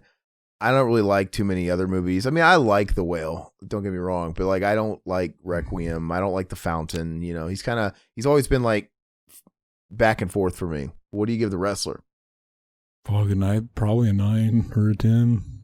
It's been a while since I've seen it. Yeah, I love The Wrestler. I wasn't rating movies at that time on Letterboxd, so if I have a rating on there, it's just like from memory I was going by. Yeah, it's outdated. But I mean, I remember seeing The Wrestler, and I think that came out, was that like 08 or something? When did The Wrestler come out? 09? Something like that. Best film of the decade. I mean, like I don't think I could think of a better movie that came out during that decade, and it's just awesome. So that's fine. I'll always have that one. But yeah, I can't really rewatch The Whale. It just didn't make me feel good. And I don't want to be taken to those places. I mean, like, cause I already deal with depression to a degree sometimes anyway. And it's like, that was just like kind of a trigger. I didn't like it. But whatever. The whale is be letting you know evil lurks. And then when I was watching the movie, of course, you see that scene you see in all the stills, the promo stills, where he's like, ah! He's got the fucking tubes in his nose. Ah! I don't remember what he says, like, ah! Or he fucking just freaks out. What does he say? Seeing our poor friend Brendan in that condition. Like it was that I got nothing left moment. I got nothing left. Exactly. I think he says something to the degree of, I have to know I did something right. Something like that. Like basically, I'm not a complete fuck up. And that was, of course, pretty heart wrenching. But I'm like, God, dude. And I know that's the way obese. Dude, I roommated with this guy for a few months when I moved back to where Todd lives. I literally just fish from that cartoon show. No, Money Mud Skipper. Who what? Anyway, I literally just looked up an ad on Craigslist for someone that needed a room. And, you know, I literally met the guy that night. He's like, yeah, you want it? Okay, great. I never really had a relationship with the guy, but I just, you know, some guy had paid my part of the rent and that was done. But he was super. The dude you walked in on doing a jerk off session. No, that was my good friend who lived with me at the time. He was looked like he was jerking off his mouth. But anyway, you walk in and he comes right as you. It ricochets off the wall and lands this right guy. in your face. This guy was really obese. Super and obese, half-ton. He was pretty soft-spoken, kind of introverted. He never talked to me outside of that first meeting. Like I lived there for 4 months, short term. I met him when I came over to say, hey, can I stay here? Can I, you know, I'm answering your ad, and then I never entering your ass. No, I never saw him again. There would be text exchange every now and again, like, you know, like, hey, I gave you the money or whatever. But like he worked different shifts than me. But not necessarily. I'd work during the day and he would be home he would just stay in his room and he was like Brendan Fraser. And I'm like, what the fuck? And I would always hear in the middle of the night, every night, a pizza guy come to the door and he would order pizza every night. And he was trying to tell me he was on a diet. Like, yeah, when I first met him, like, yeah, I'm on a diet. And it's like, there's not really a lot of food in that. It's like, and I would see like this diet shit, like this food and stuff like those. But the 4 months I was there, that shit never went anywhere. It literally molded. But every night I could hear him ordering pizza. Like maybe he thought I was sleeping. I don't think he gave a shit. But I would see the pizza cut and I would smell it. I'm like, this guy's eating pizza every day. Whatever. And then one day I kept some, I had like some weights and some stuff. I had some stuff.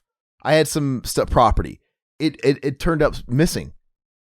I had some shit go. I had shit come up missing. And I tried asking him, I said, Carl, where's fucking, I can dox him because now he's a woman. He's a trans now. So he doesn't go by Carl anymore. Anyway, I was like, Carl, where'd my stuff go? Carl's Jr. Yeah, go check Carl's Jr. It's I heard it was there. No, Carl, where'd it go? And he just kind of played the I don't know card. And I'm thinking, okay, like the place was like it just didn't walk out of here. I'm a serial door locker unless he left in the middle of the night and he fucking left. But then it was just like who came in here and just stole, like it just didn't add up. And this guy I think was hurting for money. You know, he was working 2 jobs. I think he worked at like McDonald's. He also worked at a grocery store. I think he was maybe taking online courses. I don't remember. But anyway, I didn't buy him. I was a suspect because the thing is that this guy, I answered his ad and I was living there for 4 months and he laid out the terms for the rental. He's like, here, I need this much and it's inclusive of whatever. Here's the rents, inclusive of internet and utilities. And he just was charging me the lump sum. Fine. And then like a few months into that, all of a sudden he texted me. Like I literally saw him. It was the rare sighting of him going to work and me coming in and, you know, he could have talked to me, but he didn't say nothing. He like looks down. He wasn't very confrontational, but as soon as he goes out the door after I tried to say hi and stuff like that, I get a text from him. He didn't tell me when I just saw him. He waited till he got out of his car. Hey, can you give me money for the internet bill? I'm like, no. Why? I was like, no, I'm paying you what I signed. It's just, I paid you. And he's like, plus, he's like, I don't even fucking really, like, what the fuck? First of all, A, I pay you everything I was supposed to pay you in our sublease. And also, two, I don't really fucking use it. Like, I'm never here. He's like, you don't use the internet? I'm like, dude, it don't fucking matter if I do or I don't. I'm paying for you anyway. It's bundled in my price. I could tell he was like stressed for money. I feel bad, but like, that's not my problem. And then my shit goes missing. I'm sorry. It just all started looking pretty bad. Anyway, I didn't believe him. So I would never, ever, ever invade somebody's privacy or intrude. But in this case, I did because I'm like, I want to see if I can find my shit in his room. Like maybe it's some of it's still here. Oh, seriously. So he was gone. I went into his room. And it was like, well, if you can't, you got to take like fucking some gloves, and then you can tell him like fucking if he catches you, but like, I was just gonna try to fucking catch some semen. No, listen, I went in there. I was like, I'm gonna see if I can find some remnants of some shit he stole, like was gonna pawn or whatever. And when I opened this door, because it was like secret, I never went. It was like Finkel is Einhorn, like Ray Finkel's room, and I opened this door, and I was just aghast because the room was stacked to the ceilings, pizza boxes. King. And he had a mattress on the floor. King. And he had like a computer next to the bed where you could tell he was just like a fucking beached whale being on his computer. And he literally had his computer on because I went into his room as soon as he went to work. I'm like, fuck this guy. I'm going to see what's in here. And his computer was still up. And he was on, I'm not trying to shame him. He was on this fucking dating app called Fat Chat. Oh, yeah. Fat Chat. Anyway, and it was very, this is before Tinder, guys. This is before all this shit was like kind of trendy and cool. This is kind of before all that stuff. It was just like an actual PC thing. And anyway, I didn't even look for my shit because I saw how like in the weeds this guy was. And I'm like, this guy is severely depressed. He's got a problem. And he had 2-liter bottles littered everywhere because he was drinking sodas and just fucking. I'm not even shitting you, man. He was probably embarrassed. Did he fill them with his own cum or piss? It almost kind of felt like him ordering that pizza in the middle of the night, even when I couldn't see. Almost like he was, maybe not, but it almost felt like he's probably ashamed. But I could hear it and I could smell it. I wasn't sleeping, and then he wasn't taking this shit and throwing it in the trash. Well, because maybe I would actually see him.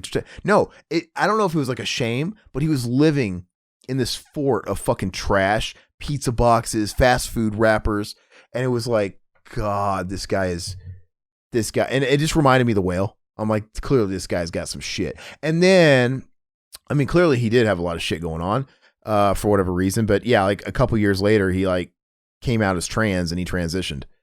And now he goes by a completely different identity, and he still looks like him, except he's got long hair and tits. But he had tits before, to be fair. Hopefully this person is happy. I don't know, but like they clearly had a lot of problems. But anyway, that's what this movie reminded me of. Because I'm such a good-hearted person. You can tell. Like I'm not even trying to look like that. When Brendan Fraser was like ordering the food and doing all that stuff every night, I'm like, dude, this is him. This is that guy. I'm like, shit, man. Was he like Brendan Fraser the whole time? Like, was he like, Anyway, so I'm pretty sure the way they portrayed his character was pretty fucking accurate. But anyway, depression porn. What if Darren Aronofsky just has a fucking depression fetish? Depressy fatty. I wonder if he made the Brendan Fraser do that jacking off scene and cum scene more than like a few times.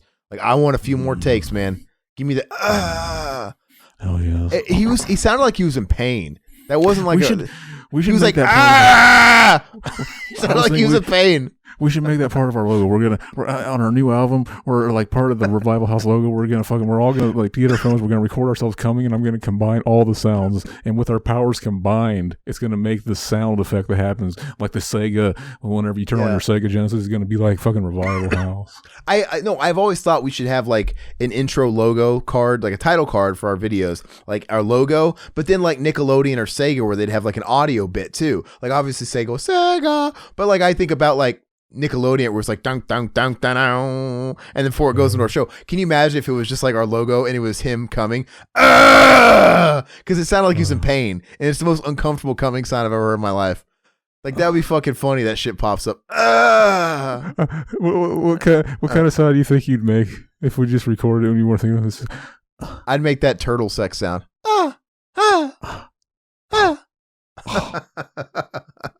I don't know, but it's cringy anyway. to think about. It's cringy to think about. The cringier to listen to, probably. Yeah, that's food for thought, though. I think there's something to that. I kind of think we should like get a title card edited together with something like that. That's all we're missing.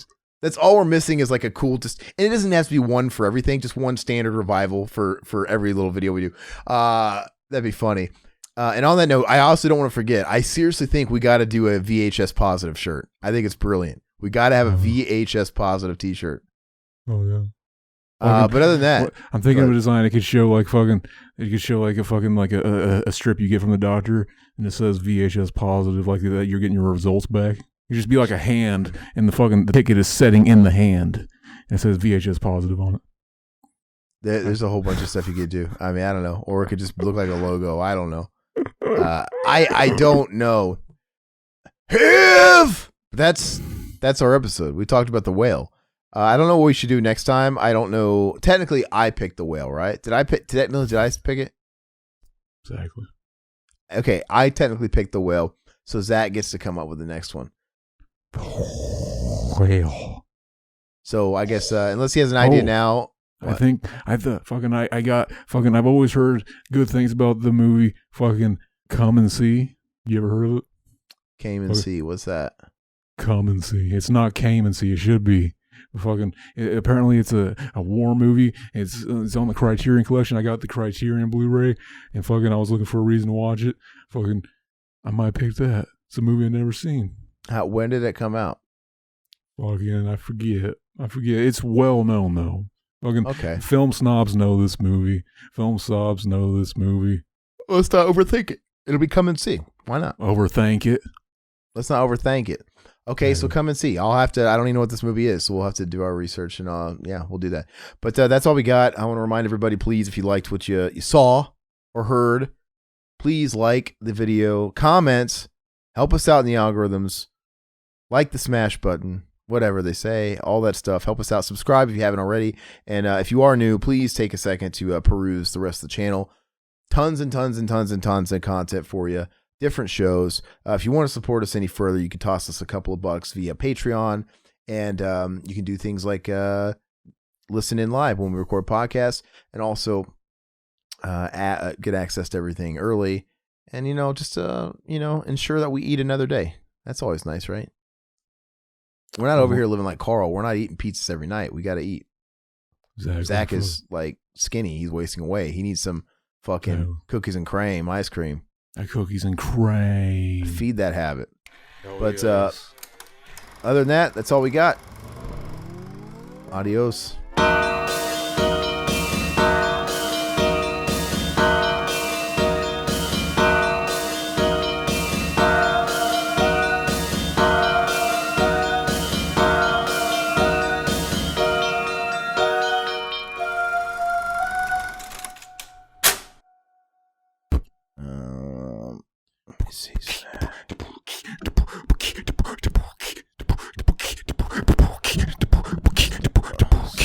Dude, that was a sick beat. You should have just started freestyling over that. I wouldn't have been able to resist the urge had the roles been reversed.